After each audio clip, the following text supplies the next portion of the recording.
Et salut les bichons, c'est Seb pour Bichon TV, j'espère que ça roule, que vous avez la frite, la patate. Bienvenue dans cette nouvelle pause café. Nous allons aborder aujourd'hui un système d'évacuation Geberit ou Geberit, tout dépend comment vous le prononcez, pour les eaux usées et les eaux pluviales, qui est quand même pour le moins peu conventionnel pour notre pays, avec cette gamme dénommée le Silent PP. Cette gamme d'évacuation en polypropylène peut nous sembler nouvelle, mais son lancement ne date pas tout à fait d'hier, car elle a fait son apparition en 2009 et elle est vendue dans un peu plus de 30 pays aujourd'hui. Cette méconnaissance, je l'explique sûrement, en tout cas probablement, par son système de pose peu conventionnel, avec un système d'emboîture à joint qui, disons-le, est très différent de notre culture très française d'utiliser principalement du PVC à coller pour réaliser nos évacuations d'eau usée, d'eau pluviale à l'intérieur des bâtiments. Alors que pas mal de nos voisins européens, comme l'Allemagne, l'Autriche, l'Italie, utilisent depuis très longtemps un système d'emboîture à joint, et même la Belgique est en passe de basculer avec environ 50% de ses installations. Un tel système d'emboîture demande quand même beaucoup moins de préparation qu'un PVC à coller, où il faut mettre un coup de papier à poncer, utiliser du décapant, pour ceux qui respectent la règle, et de l'alcool, qui, disons-le, sont quand même plutôt nocifs et désagréables. Moi, je suis pas très fan, et même si cette opération de collage n'est pas compliquée en soi, elle n'est pas très technique, mais si elle est mal réalisée, l'étanchéité ne sera pas parfaite avec un risque potentiel de fuite et une impossibilité de défaire ses raccords, alors qu'ici c'est pas le cas. Il suffit simplement de lubrifier son joint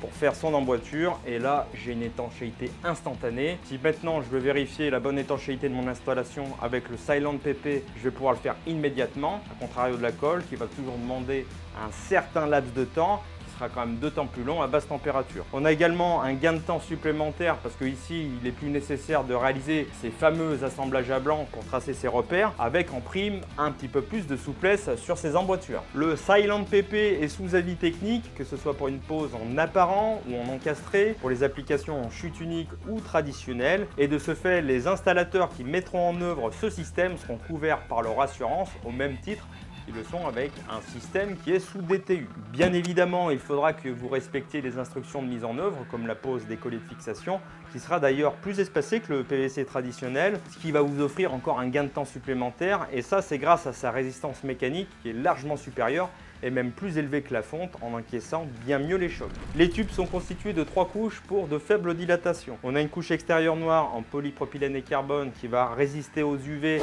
donc on va pouvoir le stocker en extérieur pendant 2 ans voire plus sans avoir une détérioration du produit. Une couche intermédiaire grise en polypropylène et talc pour obtenir ces fameuses performances mécaniques et même acoustiques, parce qu'ici on est sur une gamme qui est classée ESA 4 qui va atténuer les bruits, contrairement à une classe ESA 3 d'une évacuation standard en PVC. Et en plus d'apporter un confort acoustique, elle permet, si le bâtiment ou le logement doit être impérativement conforme à la norme NRA, qui répond au volet acoustique de la norme française de l'habitat, de s'exonérer d'une isolation supplémentaire. Du coup, si on ne rajoute rien, ça sera d'autant plus une économie, doublée d'un gain de temps, parce que si on pose rien, on va gagner du temps. En revanche, elle n'est pas suffisante dans certains cas, avec des bâtiments à très hautes exigences, comme certains hôtels et certains hôpitaux qui ont besoin d'une classe ESA 5. Et pour répondre à cela, Geberit possède une autre gamme, dénommée le Silent DB20. Ça me fait penser un peu à James Bond. Et pour finir, nous avons une couche intérieure blanche. Alors, pourquoi elle est blanche?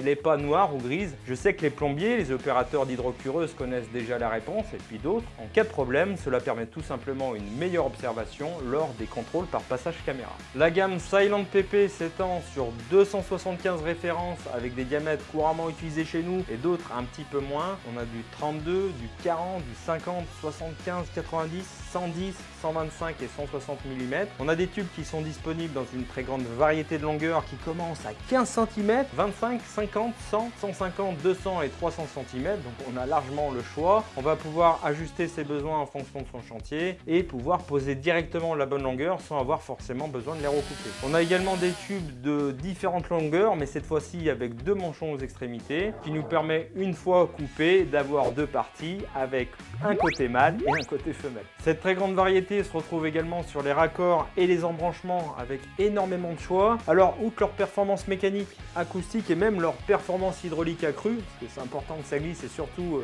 sur les raccords, ils bénéficient tous d'un repère visuel de profondeur d'emboîtage. Comme ça, on va pouvoir s'assurer rapidement d'avoir correctement fait ces assemblages d'assemblage, ainsi que des repères d'angle sur les collerettes qui sont marqués tous les 30 degrés. Ça, on va pouvoir aligner rapidement et simplement nos raccords. Et même si je pense que c'est inutile de le préciser, on n'aura pas besoin de rajouter des pièces de dilatation, notamment sur des colonnes d'évacuation. On a dans la gamme des raccords spéciaux, comme des raccords préfabriqués pour réaliser des évacuations en chute unique, ou encore des pièces de nettoyage avec des trappes de visite rondes ou ovales, avec une fermeture à l'intérieur qui sera à fleur du tube. Comme ça, on ne va pas perturber l'écoulement et ça ne va pas rajouter non plus de nuisances sonores. Et on va éviter aussi la stagnation, parce que moi, personnellement, je suis jamais enchanté d'ouvrir ce genre de trappe. Alors, si je peux m'éviter d'avoir un filet d'eau qui a bien eu le temps de macérer, oh, j'en ai des frissons.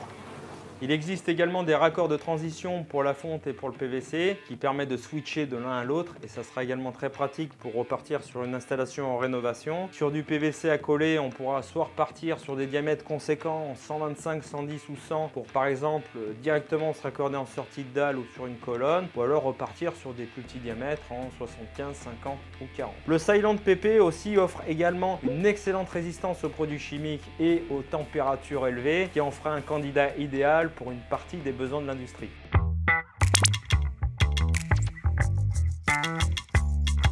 J'ai sorti le coupe-tube, comme ça on va voir comment ça réagit avec cette longueur d'1 mètre à double collerette en diamètre 110 et après on essaiera de se faire un petit assemblage comme ça un petit peu aléatoire, hein, c'est pas un tuto, mais je veux voir un petit peu comment ça se manipule, si j'arrive facilement à faire un assemblage rapidement.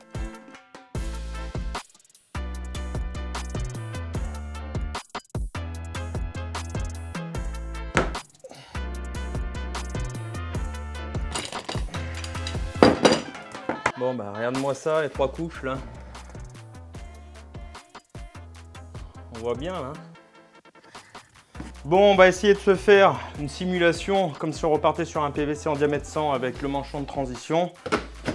Voilà, donc 100, 110 et puis je vais enchaîner comme ça, un 100 logique hein, bien sûr, pour voir vraiment si j'arrive à manipuler ça correctement. Donc le petit tube j'allais dire de graisse, mais de lubrifiant. Voilà, j'en mets un petit peu comme ça. Voilà, celui que j'ai bavuré, donc je suis bien évavuré. Bah donc. Alors ça va quand même mieux quand je fais ça correctement.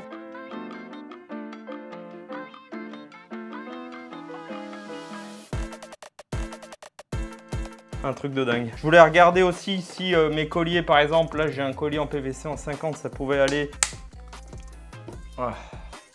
Bon bah ça va nickel. Et je voulais regarder par exemple sur un siphon en 32 que j'ai l'habitude de mettre en PVC. Voilà, parfait, on voit que ça va nickel. Franchement, au top. Je pense que pour le marché français, les plus gros freins du Silent PP, hein, je suppose pour certains artisans, ça va être un prix d'achat qui reste quand même plus conséquent que du PVC standard, une réticence au changement d'habitude, ce qui est bien humain. Et dernier point, même si de plus en plus de fournisseurs intègrent cette gamme dans leur rayon, certains peuvent rester frileux sur un marché qui reste largement dominé par le PVC à coller. Néanmoins, cette gamme a quand même de sacrés arguments et elle se démarque déjà par sa rapidité, sa facilité de mise en œuvre, son confort d'installation avec des assemblages qui restent toujours réajustables, qui nous exonèrent d'une pose à blanc, de pouvoir proposer une installation avec un confort acoustique tout en minimisant les pertes liées à la casse qui sont souvent liées aux UV, au froid et au choc, une utilisation possible dans pas mal d'applications, un meilleur environnement de travail avec l'utilisation d'un gel lubrifiant contrairement à la colle et au décapant qui sont quand même plutôt nocifs. Là, je peux m'en mettre sur les doigts, ça craint rien. Le système d'emboîtage qui va nous permettre d'être étanche immédiatement et d'avoir aucune immobilisation de son chantier. Ce gain de temps de mise en œuvre a été estimé par un installateur français qui a voulu vérifier la différence sur un de ses chantiers. Il a donc effectué 2 installations identiques sur un immeuble locatif, une réalisée en Silent PP et une autre en PVC à coller. Et à l'issue de son chantier, il a estimé avoir passé 60% de temps en moins sur l'installation en Silent PP.